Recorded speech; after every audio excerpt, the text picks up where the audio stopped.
Yo man, life and times. And today, we talk about finding mentors.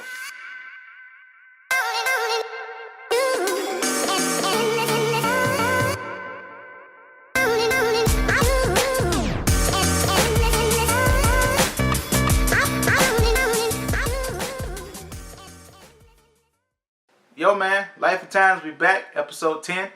Today I want to talk about finding mentorship. If you're starting out in your business and you're like me, you're probably not going to know everything. If you're like me especially, you're not going to know much.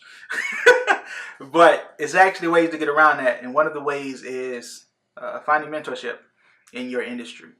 And it's a few different ways you can do it if you don't have a lot of money. I know a lot of times you'll have coaches that want to charge you about, a couple thousand, a couple $100s a week, if not even a month, to give you one-on-one coaching for your business. And it's not necessarily feasible when you're just starting out.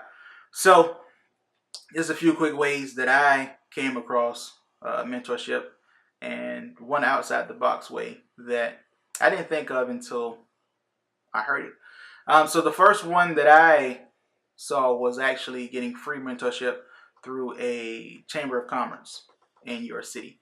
In my city, we actually have two that offer free mentorship. But one of the more prevalent ones or predominant ones is score.org. And they're actually in a lot of different cities as well. So you can check that out to see if you can find a mentor in your city that can help you out. Now, the thing about Score that I didn't like was the fact that the mentors may not necessarily be in your industry. So you may have somebody that's really, really good at marketing, but not necessarily in the industry that you're in. So the thoughts may be, it may feel like it's not catered towards what you're trying to do. So I would say if you're doing that or you're going that route, kind of go with an open mind and kind of think of ways that, okay, I can take this principle, kind of flip it and make it fit towards mine. It's good because, like I said, it's free mentorship, but you may feel like this isn't really prevalent to me. This isn't something that I need in my business. But like I said, if you go in there with an open mind, it's pretty dope. The second way is, just actually finding people in your area that's being successful in business and maybe take them out to lunch. It's a saying that says that successful people love to talk about themselves, So in this theory, if you're using that to your advantage, probably take somebody out for maybe coffee in the morning. Like, hey, I know you're busy. You have a few minutes just for us to catch coffee. I just want to ask you a few questions, and you can do that as much as they'll let you. Not necessarily every day you're trying to have coffee with them, because that can also get expensive. But just show a good sign of gesture. Hey, I appreciate everything you're doing in the industry. I really look up to what you're doing. I admire it. I just want to pick your brain about some questions. And in this way, it's pretty dope because you get to kind of pick the person.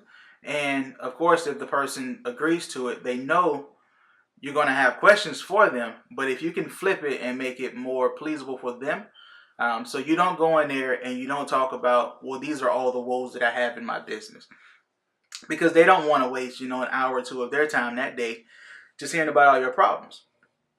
So in this case, what you can do is actually go in there with questions that relate to you, but it's about them.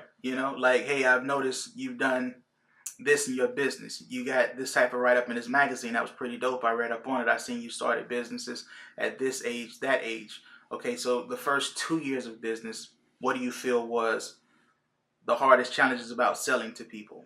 So in this case, if you have trouble selling, you can ask them about selling and ask them ways that they thought of it. It'll kind of stroke their ego because you pad it with nice compliments. I've read this about you. This is really dope. I really admire it. But then you're also getting answers to your question for something that you're struggling with, and it doesn't seem like a burden to them to try to come out with a 10-page process of what you need to do. It's what they've done, and you can kind of, weed through everything that they're saying to see if it's something that you can apply to your business and go from there. And of course, you can do this with multiple people. You can kind of, switch swap. So you go you go with one person to maybe breakfast, and you don't necessarily agree with what they're saying in it. You can find another mentorship. It's not a commitment. It's just you're finding the right groove. And then once you do find somebody that you feel is a good groove for you, you can talk to them then about, hey, Do you mind if I do an understudy for you? You know, can I just tag along with you and help out in any way you need possible? And that's free help for them. You know, you can say it's free. You can say I can do it at no charge. This is what I offer in my business. I would love to help you because, like I said, I look up to everything that you're doing, and that's pretty dope. So that's another way to find mentorship. The last way that I'll talk about in this video, and this is really a cool way that I didn't think of, is something that I heard from David Shands. He has a brand called Sleepers for Suckers, and he mentioned in his book Dreams Are Built Overnight that mentorship isn't necessarily a face-to-face thing. And I'm paraphrasing here, of course. If you want to know exactly how he said it, I would advise you pick up the book, Dreams Are Built Overnight. This isn't a sponsor or anything. It's really dope and it helped me. But he said that you have larger influential people that's doing things such as books, that's doing things such as masterminds online. They're making videos on YouTube. They're putting out blog posts and everything else, and they're giving you the knowledge of what they had. Now with this, you have to be a lot more open-minded. You have to be able to go in and dig through with a fine-tooth comb. But as an entrepreneur or a solopreneur, half of our job is figuring out ways to make stuff from the impossible. So, for instance, the book that I just mentioned that I picked up from him, you can actually get information from it. A lot of times you'll get a book, and if you're closed-minded with the thoughts, you'll say, well, this book is the same thing he spoke about in the blog, or this book is the same thing he talked about in the video. But what you don't really think of is in a blog post, in a video, you have to make it condensed as possible so you can keep the attention of the people that's viewing it or consuming what you're putting out. Within a book, you can actually kind of dive deeper into it and tell more about, this is what I meant by this. You know, you can get a lot more granular with the things that you're doing inside of a book. So even if it is the same content, just be willing to look through it, be willing to read through it, because you can actually find a little more nuggets of information within that book. Even in the mastermind classes, a lot of times they'll have like a group phone call where it may not be that person that's on the line, but you'll have people that's experts in these different fields. So you may come across and find somebody else that can be a mentor that's local, you know, that you can actually see more, that you can do what I talked about in the previous step of actually going out for breakfast, going out for lunch, going out for dinner, just a coffee, you know, just meeting up and talking about things. And that can help out a lot more. And that's just coming from joining these groups that's online. So even Facebook groups, you can get into there, you know, that's led by one person that has some bigger accomplishments, but then you'll have other people. And it may not even be a mentor. It may just be a colleague that you view on the same plane. And in that case, you can kind of talk more about your growing pains. You guys can kind of be more of like a outlet for each other, but just make sure it's mutual. You don't want to overload that person with your problems and they're not getting anything out of it, because then that relationship kind of sucks. So it's a way to think about it. And it was pretty dope when he mentioned it, because I had never viewed it as, I actually have access to this person that's making millions of dollars in the space that I want to be in. And that's pretty dope, because you can find somebody that's in your industry, that's in your arena, that's doing it at a very, very large level, or a high level, should I say. And you can kind of pick apart what they're putting out there. You know what I mean? So even if by chance you happen to get a one-on-one with that person one day, you're at the same event or something, and then, you know, they stop and let you ask a question or take a picture or handshake, you can squeeze in a quick question. Hey, I followed you for this many years. You know, I read all your books. I consumed all your content.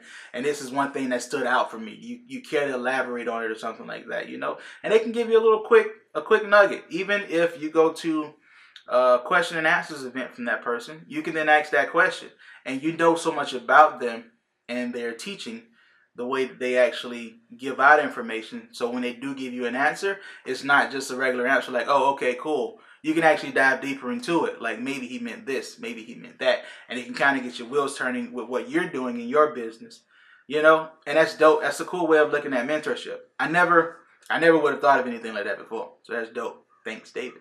But yeah, that's it. I wanted to stop in today, man, and talk to you guys about mentorship. I know that's something that I've struggled with trying to find mentorship, especially in the fashion industry. In my city, it is a lot of people that do fashion, but they're more cut and sew. They're more designers. They do sketches and things like that. More opposed to me, I'm doing streetwear. So it may not be more so of, okay, I need to find fabrics yet because I'm just starting out. I'm not doing my own cut and sew material yet. But once I get into that space, maybe I can talk to more of the people that's in that arena. Maybe they actually have information for me. But right now, it's a lot more daunting to find mentorship with the face-to-face type thing. So viewing it this way of, okay, you can find somebody online that's actually in your industry, that's actually doing stuff at a large volume, and they're ready to teach. They're ready to give out information. And you kind of comb through that to figure out what can you do in your business to make it successful as theirs. They're giving you the blueprint, That's pretty dope. So yeah, I got something in my eye. It's trying to catch me up. But I'll hit you guys with a commercial, man. And I'll come back with the question of the day. All right? Yo, Robert, what's this educated tea about? Well, let me tell you, this is for the hustlers. On they grind all night, even though the doubters said that they couldn't. I'm looking at you, Tim. We made it, and we here. And you know what we got from that nobody else could take away? We became educated. But just in case you want to rub it in somebody's face, head on over to Cre8iveclothing.com. Pick yourself up an educated tee for $20. Go up to 6X, so you know I got you. We made it. Cheers. Dope. All right, so we back. Question of the day. And it's this. Who are some of the leaders in your industry that's doing something at a higher level, achieving the same goals that you have for your business at a higher level that you can follow, that you can form a secret mentorship with? And once you find that person, do they have content out that you can actually comb through to kind of see the blueprint of their success? Even interviews, like, it doesn't have to be a book all the time. It can be just video content, just kind of combing through, not the social media stuff, because a lot of times that's the highlight reel of their life. But when you see the interviews, a lot of times they can dive more into, okay, these are some struggles that I had coming up. And just kind of looking through that to see, okay, these are some things that I also have for pain points for me that I can apply towards my business. For myself, I have a few, and they're all in different areas of my business. The first one, as I mentioned previously in this video, is David Shands, the Sleepers for Suckers brand. And he had a t-shirt brand that he kind of used to branch out to do more things in business. So now he does speaking. Now he's actually trying to get a school together for entrepreneurs, which I think is really, really dope. It's one of the things that I want to do with my brand or my business with Cre8ive Minds is I wanted to have a space for creatives. I wanted to have a space for large men, where they can come out and just be themselves. You know what I'm saying? Just kind of be comfortable in their space. When I was growing up, creators, we weren't really as accepted. We were kind of like the nerds, the people who were shunned to the side. So we tended to kind of hide that to the side if we wanted to be accepted amongst the larger populace. Of course, a large guy, you're going to get picked on regardless. So that just is what it is. I mean, need more say about that. But that's who I'm looking to as far as the clothing side. Now, with more of the marketing side of it, I'm looking at Cre8ive Vaynerchuk. Because he has outside the box or actually no nonsense ways of thinking and looking at marketing that really makes sense when you think of it. Like, hey, I never thought of it that way. That's dope. And that's really cool for me because I like dissecting stuff and seeing more than just the top layer of what's being presented to me. And it's cool to have somebody like that who can be really brutally honest, especially during interviews. A lot of the later interviews that he's been having lately, he's been really honest about stuff. And it may come off like brash, like, wait a minute, what? But when you think about it and you look into it, it's really dope what he's thinking. And then also, as far as overcoming obstacles and defying odds, I look to Eric Thomas. He's one person that, if you know of him, he came from a background of being homeless in abandoned buildings. That's one of the things that he really talks about. If he can do it, being a high school dropout and now having a PhD, that's really, really, really, really encouraging and dope because, how many disadvantages do you have that you think is life stopping that's not really, you know what I mean? And just seeing his story and everything he goes through and the motivation even stepping into a saturated market such as speaking. You know, everybody is a public speaker now, but he's doing it being the number one motivational speaker.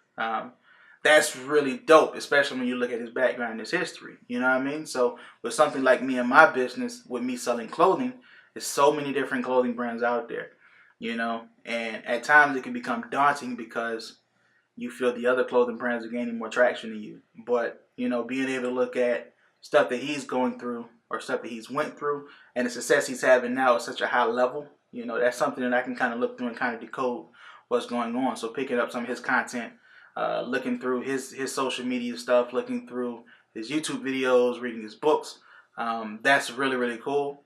Even his podcast that he has is really dope. So those are the three that I look to as far as a secret mentorship. They don't know they're my mentors, but you're my mentors. So yeah, that's dope. But yeah, just think of it. That's my question that I pose to you guys. Who's doing something at a high level in your industry that you can kind of study the blueprint of?